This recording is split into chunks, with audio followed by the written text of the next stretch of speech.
Carpal tunnel syndrome. Carpal tunnel syndrome one type এমন একটা সমস্যা, আমাদের পায়ের গোড়ালি আছে, গোড়ালির পাশে একটা ক্যানেল আছে বা টানেল আছে, ওই টানেলের মধ্যে থেকে টিবিয়াল নার্ভ বলে একটা নার্ভ আছে, ওই নার্ভের ইনফ্লামেশনের ফলেও কিন্তু অসম্ভব রকম পায়ের নিচে জ্বালা হতে পারে। এই ধরনের পেশেন্টরাও কিন্তু ব্যথা অনুভব করবেন।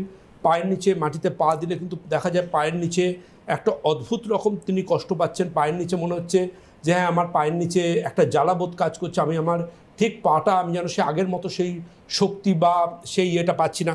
ওভারঅল মিলিয়ে কিন্তু একটা সমস্যা দেখা দিতে পারে। যারা থাইরয়েডের ওষুধ খাচ্ছেন, হাইপোথাইরয়েডিজম, TSH লেভেল হাই, তাদেরও কিন্তু দেখা যায় হাত পা জ্বালার প্রবণতা আসতে পারে। যারা HIV বা এইডসে আক্রান্ত, তাদের ক্ষেত্রেও দেখা যায় হাত পা জ্বালা এই সমস্যা আসতে পারে। সুতরাং হাত পা জ্বালার সমস্যা অনেক কারণে আসতে পারে, যেটা সীমিত সময় আলোচনা করা যায় না। কিন্তু জেনে রাখবেন, এটা ট্রিটমেন্ট, এটার সময়, এটার থেকে সতর্ক হওয়া, এই সব কিছু আপনাকে করতে হবে। প্রয়োজনে আপনাকে আপনার ডাক্তারবাবুর সাথে আলোচনা করতে হবে।